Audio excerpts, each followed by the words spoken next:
La celda Peltier es un compuesto cerámico que en su interior hay cientos de semiconductores N y P, formando las junturas.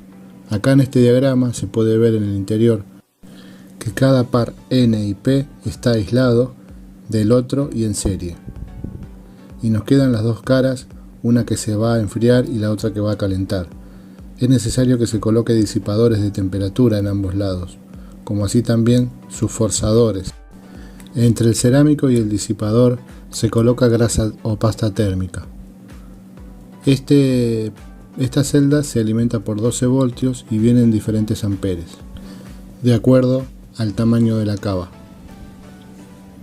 Se puede testear la celda Peltier utilizando dos pilas de 1,5 voltios, respetando la polaridad de los cables. Tocando el cerámico vamos a notar que calienta de un lado y enfría del otro. Aportamos 3 voltios para evitar que, al no tener la disipación, este se queme. Una vez que testeamos la celda Peltier, nos fijamos cuál es la parte fría y la colocamos del lado interno de la cava. Generalmente la parte que enfría es la que posee el código en el cerámico. Colocaremos grasa siliconada entre los disipadores y lo colocaremos en el gabinete. La diferencia de temperatura que se puede llegar a lograr con una celda Peltier de 5 amperes es aproximadamente de 12 grados de diferencia térmica entre la temperatura ambiente y el interior de la cava. Si no refrigeramos debidamente la celda Peltier con los forzadores, podemos generar que la celda se queme. En este caso, la plaqueta electrónica va a funcionar, pero no va a enfriar la cava. No va ni a enfriar de un lado ni a calentar del otro. Debemos hacer una inspección visual y ver que los forzadores estén girando debidamente. Si no, debemos limpiarlos para que sus bobinas funcionen bien. En la figura vemos las diferentes capas, cómo debe estar conformado el módulo para la Peltier.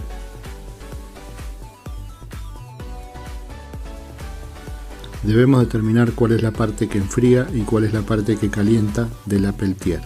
Para eso tenemos la comprobación con una pila. Vemos en la figura. Tenemos que colocar dos pilas de 1,5 voltios, es decir 3 voltios, sobre el borne positivo y el borne negativo. De esta manera vamos a sentir con los dedos de qué lado calienta y de qué lado enfría. Como sabemos, la parte que enfría va del lado de adentro y la parte que calienta va del lado de afuera en el módulo de la Peltier. En la siguiente foto vamos a ver el módulo de la Peltier. Como vemos en la foto de abajo, la parte que enfría es la parte de la derecha y la parte que calienta la parte de la izquierda. Le falta el cooler de la parte que enfría para que distribuya el frío dentro del gabinete de la cava. Ahí vemos en el video la parte de atrás de la cava, es decir que la parte del otro lado, del lado que enfría, está en la parte interna del gabinete. ¿Por qué probamos con 3 voltios y no con 12, que es el voltaje que lleva la Peltier? Porque con 12 se quemaría al no tener los disipadores y los forzadores. Esta es la zona donde va conectada la Peltier, respetando la polaridad. Podemos encontrar celdas Peltier de 5, de 6 y de 8 amperes. Nos damos cuenta por el último número que está impreso en el código de la celda. El de mayor potencia es para cavas o frigobares de mayor tamaño. Es decir, almacena mayor cantidad de botellas.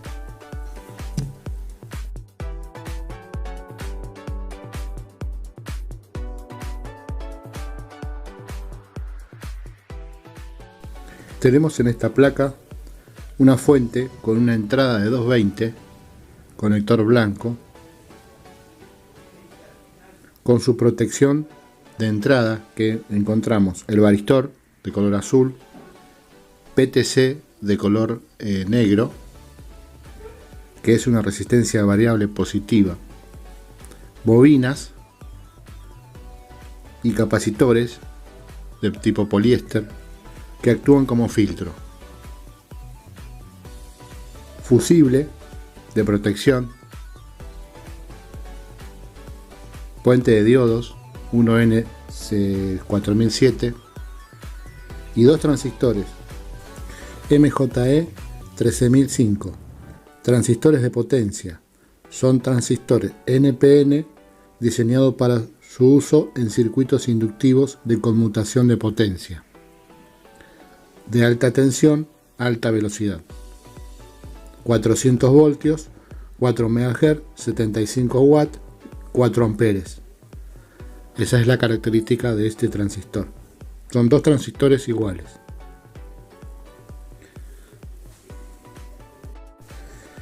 Este está encargado de conmutar a alta frecuencia sobre el transformador chopper y obtener en el secundario una tensión. Encontramos dos choppers. Uno regula 12 voltios de continua, el más grande, y el más chico 5 voltios de continua.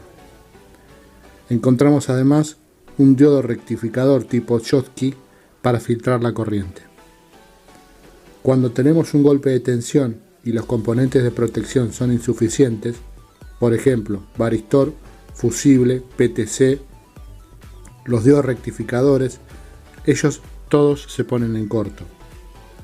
Midiendo con un multímetro los diodos rectificadores, en función diodo da 0 o un valor bajo.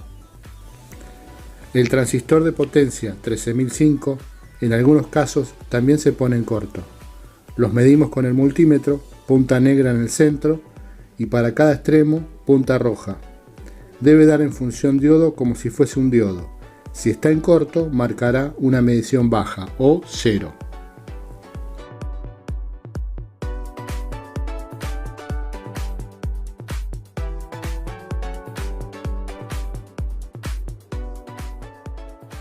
Estas placas son utilizadas en varias heladeras o frigobares. Es la más usada. Tiene a la derecha las entradas del sensor de temperatura NTC y una salida para el display, que marca la temperatura seteada por el usuario. Cuando se establece la temperatura, la fuente trabaja hasta llegar a esa temperatura. Luego, gracias al chip LM356, hace bajar la corriente que le llegan a los forzadores y a la celda Peltier. Esta señal es recibida por el conector del display, que es de 12 voltios, en sus dos conectores. Y hay un tercer conector que va hacia el chip. Este se comunica con otro de 16 patas, que también regula estas tensiones de 5 y de 12 voltios.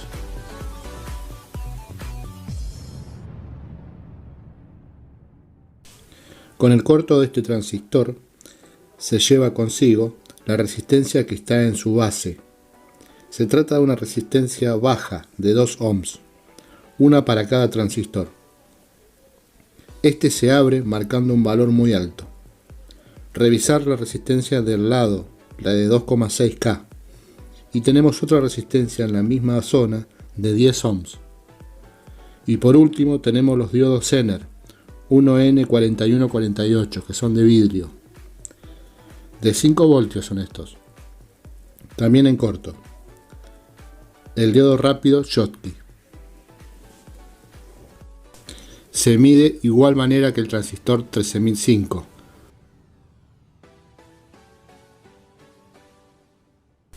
Debemos medir o cambiarle todos los capacitores del primario y del secundario. Así encontremos capacitores muy pequeños de menos capacitancia, debemos cambiarlos de la misma manera.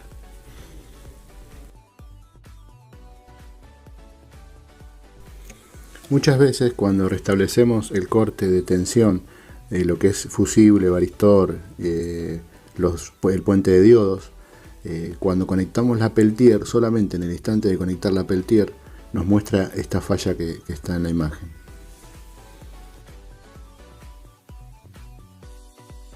Al momento de desconectar la Peltier, la falla desaparece, es decir, las luces verdes y rojas brillan muy fuerte.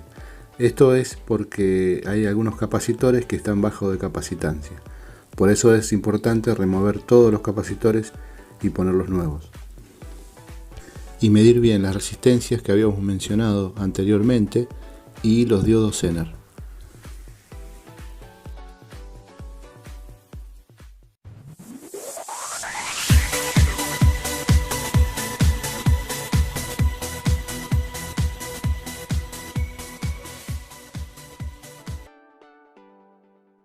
Todas nuestras placas electrónicas para hacer su trabajo necesitan de un chip llamado microprocesador.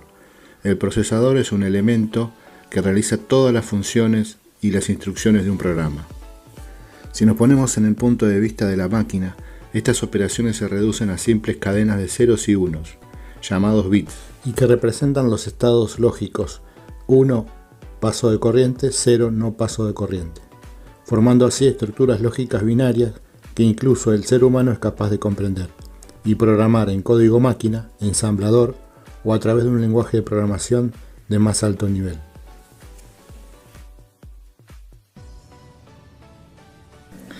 Eléctricamente hay un circuito oscilador que genera un cierto tipo de corriente alterna. En este caso, junto al oscilador está generando un pulso de muy alta frecuencia. Este pulso le permite al procesador trabajar. La unidad que necesita ese pulso se llama unidad aritmético-lógica. Es como una calculadora gigantesca que puede hacer muchísimas cuentas al mismo tiempo, y cuentas muy complejas. La unidad necesita este pulso de alta frecuencia para leer las instrucciones del programa y ejecutarlas. Una vez que el pulso está presente, la unidad aritmético-lógica comienza a trabajar. Antes de empezar a leer el programa, la unidad va a una especie de bloc de notas que se llama memoria EPROM, que aquí se almacena cifras en formato binario. Esa memoria es del tipo no volátil, por ejemplo como la memoria de los celulares, es decir, no se borra al apagar el equipo. La información que se almacena es el seteo que el usuario realiza, es decir, cuando se enchufa el aire acondicionado, por ejemplo, el procesador lee la memoria para saber qué fue lo último que se hizo, si el equipo estaba prendido, si el equipo estaba en 24 grados, cuando lo volvemos a encender, continúa en esos 24 grados, se enciende y queda en 24 grados. Eso es gracias a la memoria EPROM. Las memorias vienen en un zócalo y estas son programables. Estas se pueden dañar. Lo que se hace es se compra el chip vacío y se le graba la información con una plaquetita que se conecta al CPU, a la PC, y por medio de USB el programita va pasando la información al chip.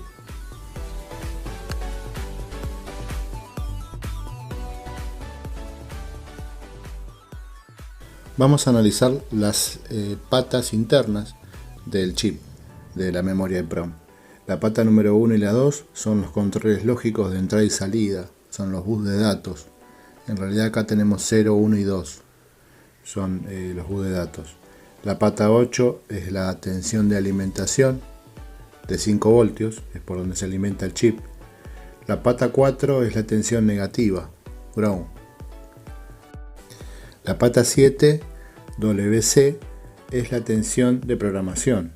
En esta pata, a nivel lógico 0, puede grabarse la memoria.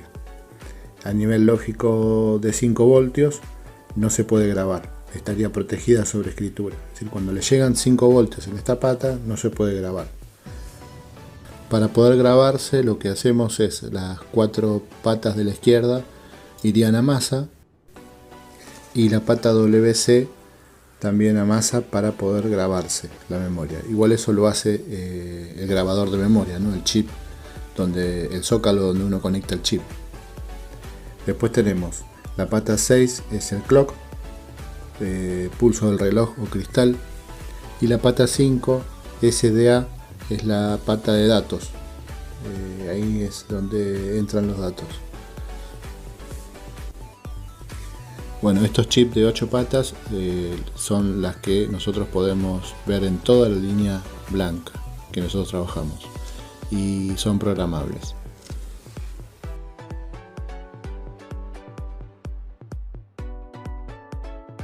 La alimentación del procesador de nuestras placas es de 5 voltios, de corriente continua. El procesador tiene un programa que no se puede alterar, es decir, no se borra y tampoco se sobreescribe, es decir, eso viene grabado de fábrica. El fabricante graba en un lenguaje especial las instrucciones que debe hacer esa placa y queda grabado para siempre, es decir, no se borra apagando el equipo ni con un golpe de tensión ni nada, siempre tiene la información. Lo que sí puede pasar es que ese procesador, ese chip, como es un chip, puede que se ponga en corto.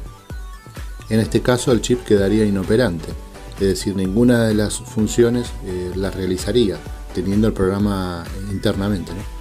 En este caso nosotros lo que podemos hacer es analizar y tratar de medir si el chip integrado está en corto, no midiendo sobre el mismo componente, sino sobre los componentes que están alrededor, que son los que nos van a indicar que ese procesador está inoperante. Si el cristal falla porque se desuelda, por corrosión o por otro motivo, el microprocesador, el procesador queda inoperante.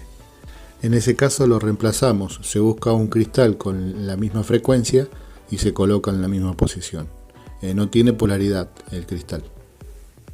En cuanto a la memoria EEPROM, si el procesador no puede leer la información que tiene en la memoria, obviamente va a operar en forma inestable.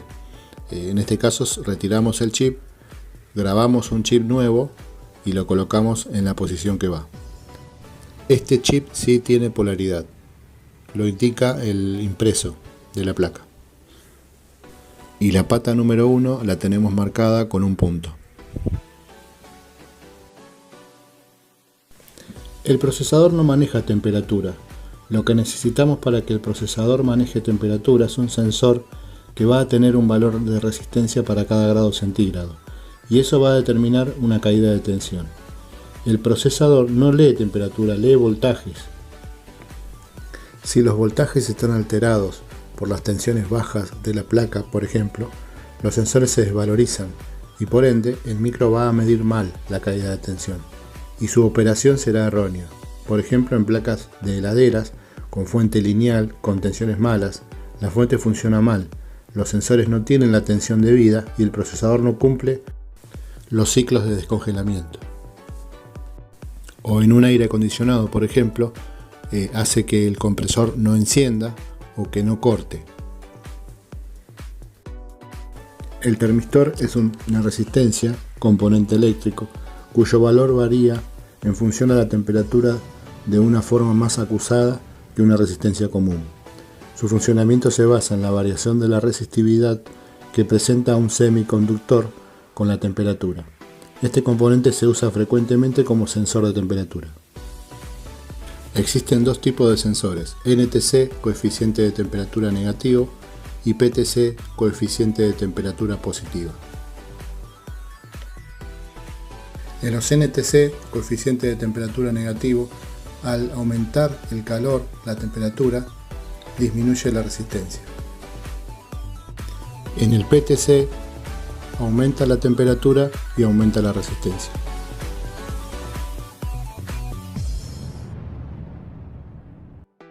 En los aires acondicionados podemos encontrar sensores de 5000 ohms o 5K, 10.000 ohms o 10K, 15.000 ohms o 15K. Y en algunos aires inverter podemos encontrar de 20.000 ohms o 20K.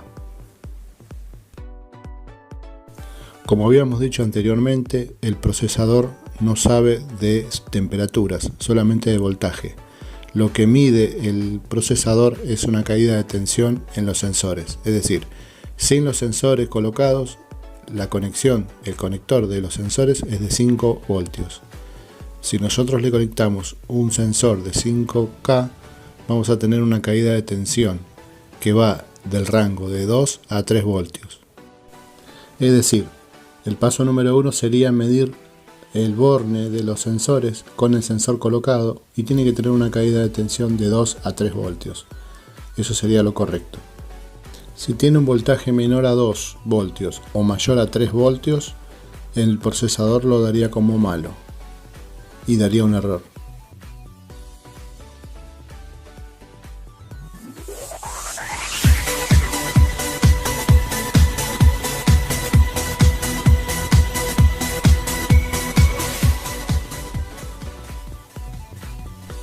El LED receptor infrarrojo consta de 3 patas: señal, GND o masa y 5 voltios, entrada de 5 voltios.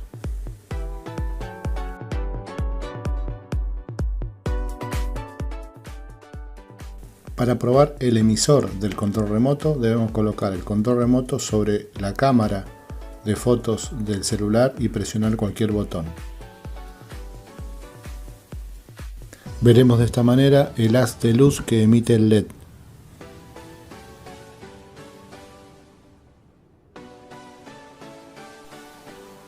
Aunque físicamente los LED infrarrojos sean parecidos, pueden cambiar la disposición de los pines, de las patas. Este posee 3 patas: GND, positivo, 5 voltios y señal.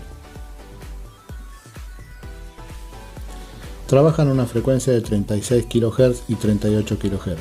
Dicha frecuencia se puede observar con el osciloscopio o con un multímetro con frecuencímetro, o bien, si no se tiene ninguno de estos dos elementos, con un multímetro en voltaje.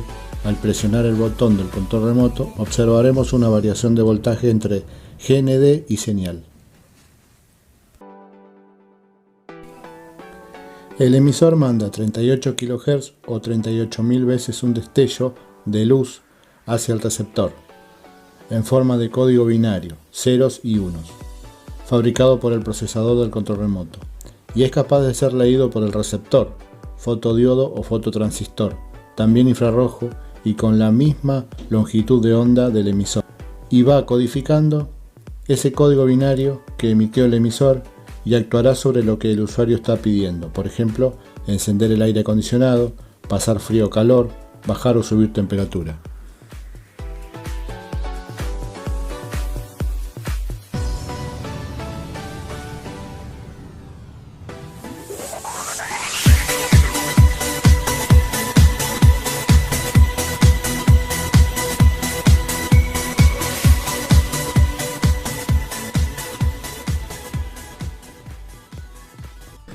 El forzador interior del aire acondicionado consta de 2 partes. Una, la parte de potencia, donde le administramos los 220 voltios, y la otra, la parte de regulación de la velocidad del forzador, que sería el Hall, efecto Hall.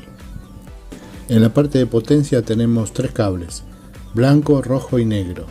Si nosotros tenemos que saber entre esos 3 cables dónde conectamos el capacitor de marcha, debemos medir con un multímetro en función de ohms, y la medición más alta entre los 3 cables, en este caso en el ejemplo tenemos el negro y el rojo, esos 2 cables son la medición más alta. Ahí conectamos el capacitor de marcha. Y la entrada de 220, la fase la conectamos en el cable que nos sobra, que sería el blanco, y el neutro, si lo conectamos en el cable rojo, el giro del forzador sería antihorario, y si lo conectamos en el negro, como está en la foto, el giro sería en forma horaria. El sensor Hall o efecto Hall lo que hace es darle una señal al procesador de que está presente el forzador, es decir, cuenta la cantidad de vueltas que da el forzador, y esa información la va a suministrar al microprocesador.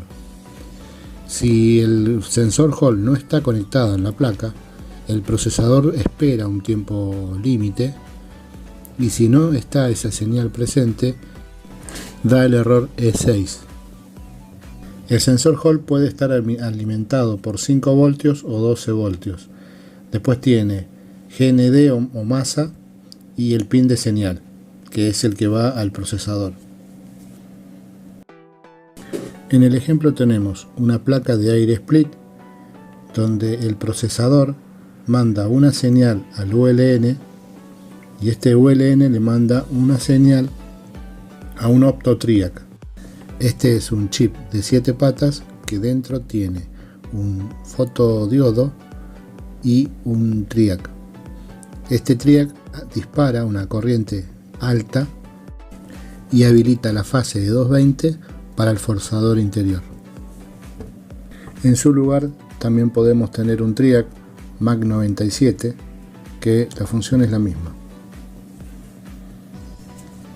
En la mayoría de las placas de aire acondicionado encontramos este tipo de circuito. Obviamente podemos tener muchas fallas. Puede ser que el ULN esté en corto, puede ser que el TRIAC MAC 97 o el fototransistor, la resistencia que está en el gate no funcione, esté cortada. Puede ser que el micro no mande pulso para este dispositivo. Todas esas fallas se vinculan con el forzador.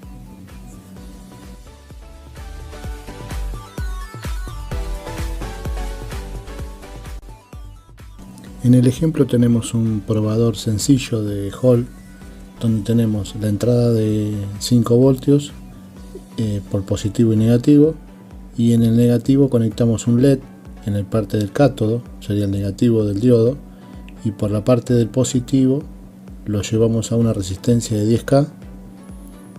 Esa parte es la parte de la señal. Lo único que hay que darse cuenta es si es de 5 voltios o de 12 voltios el Hall. Es muy fácil darse cuenta. Si tenemos un 7805, es decir, que es de 5 voltios, el Hall es de 5 voltios. Y si es un 7812, el Hall es de 12 voltios. De esta manera, al girar el motor, el forzador, el LED va a encender.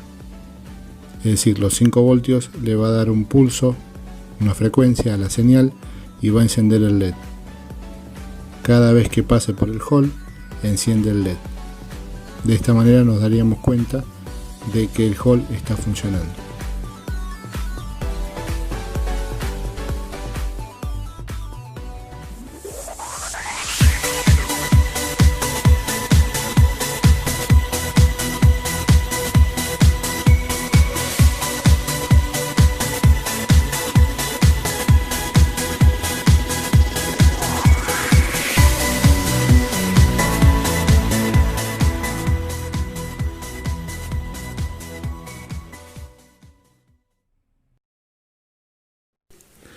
La mayoría de los lavarropas automáticos o semiautomáticos modernos utilizan un sensor de presión para medir el nivel del agua que hay en el tambor o tina.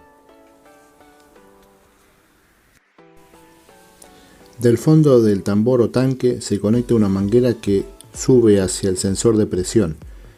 Es usual que se encuentre en la parte trasera y arriba del lavarropas, cerca de la entrada de agua. En la imagen podemos ver dónde se conecta la manguera en la parte superior y abajo, 3 contactos eléctricos. Ya colocado en el lavarropas se ubica la manguera hacia abajo y los contactos hacia arriba.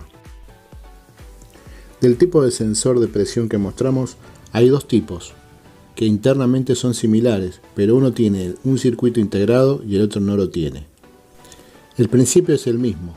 El sensor es una bobina que al entrar un núcleo de ferrita en él cambia su inductancia. A mayor presión, mayor inductancia.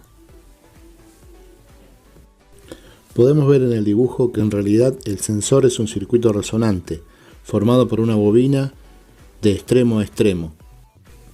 El funcionamiento mecánico es simple. Al subir el nivel de agua, presiona el aire que hay en la manguera y la cámara donde está un diafragma de hule, el cual empuja una placa plástica que lleva al núcleo de ferrita. Hay un resorte que se opone a ese empuje. Además hay un ajuste plástico para el ajuste fino, que aunque se puede ajustar desde afuera, ya viene ajustado de fábrica. Al colocar de nuevo la manguera o si desarmamos el sensor, debemos asegurarnos de que no se pueda escapar el aire por el diafragma o tubo de entrada de aire. Les presento una foto con algunas partes del presostato o medidor de presión. En la siguiente imagen vemos el diagrama de osciladores en medidores de presión. La bobina que detecta los cambios y los 2 capacitores, condensadores, se conectan a un oscilador, que por lo general es un circuito integrado digital. Siempre se encuentra el HD 14069V. En algunos lavarropas Samsung el circuito lo encontramos en el sensor presostato, en otros en la placa electrónica. Por ejemplo, en los lavarropas GAFA se encuentra en la placa electrónica en forma SMD. de formato superficial. Ahí encontramos el chip que controla el presostato.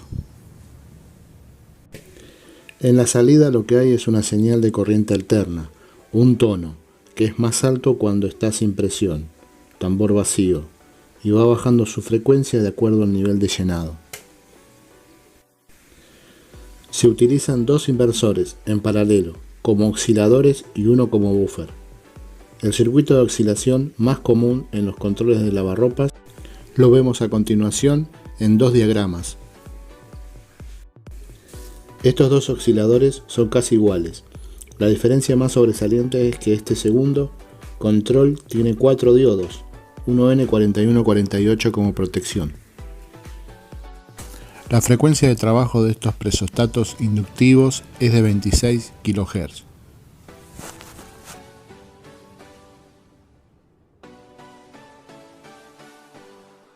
Esta frecuencia va disminuyendo a medida que uno le conecta presión a la manguera de cristal.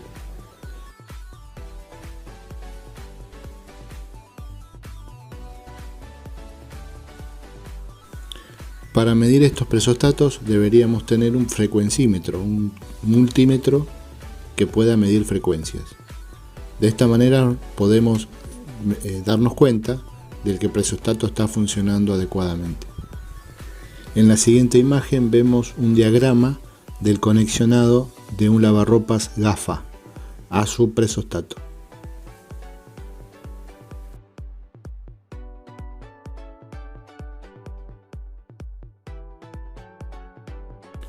Recordemos que en los lavarropas es necesario que el presostato esté presente para que este chip pueda detectar el pulso o la frecuencia y por ende el procesador darse cuenta de que está presente. En el caso de que detecte que el presostato no se encuentra o tiene algún tipo de falla, lo que va a hacer el procesador es enviar una señal de error. Por ejemplo, en lo que es GAFA, el error es el 5, error de presostato.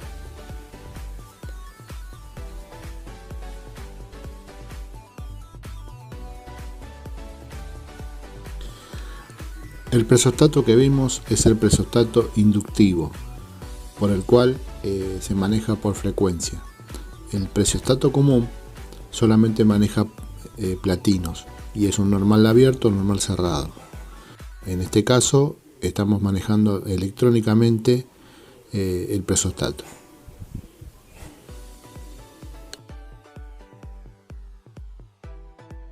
El presostato inductivo consta de 3 contactos: GND, positivo, 5 voltios y frecuencia o señal. Debemos medir la señal con un multímetro que tenga frecuencímetro. Tenemos dos tipos de presostatos inductivos: con chip integrado en el presostato o con chip en la placa electrónica.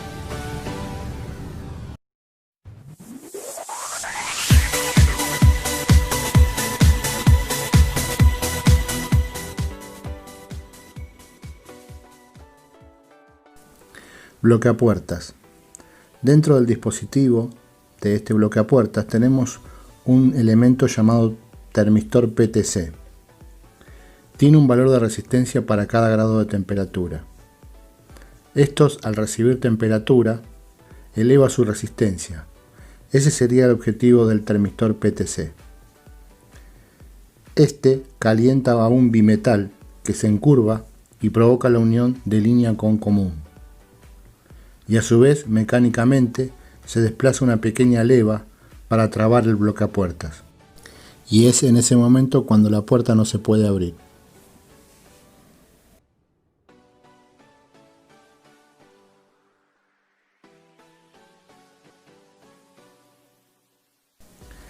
Ese PTC a mayor temperatura ambiente va a medir mayor resistencia y a menor temperatura ambiente menos resistencia. Como algunos lavarropas suelen estar a intemperie, estos PTC en frío suelen estar a 300 ohms. Temperatura normal, 25 grados, puede medir 500 ohms. Cuando envía corriente del triac de la placa, este revienta. Esto es debido al bajo ohmiaje del PTC por la baja resistencia que presenta debido a estas bajas temperaturas. Esto suele ocurrir en algunos casos.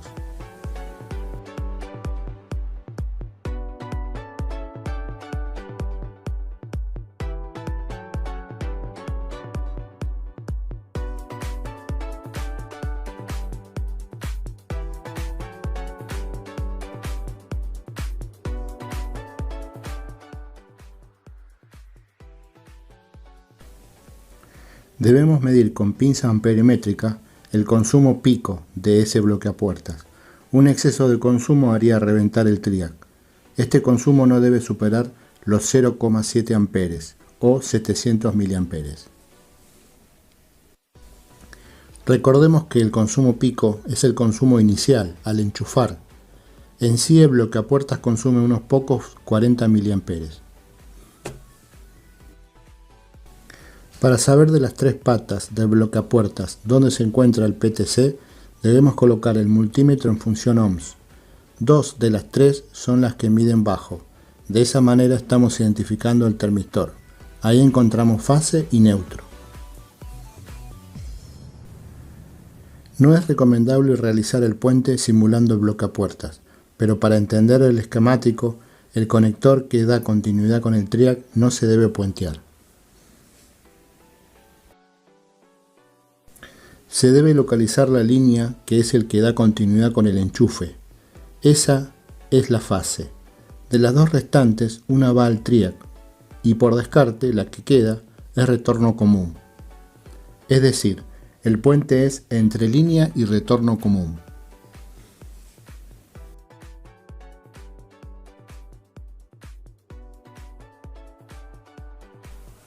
Sin embargo, a la hora de probar el bloqueapuertas en la mesa, sin la placa, nosotros debemos identificar el PTC, línea y neutro, y ahí electrificar.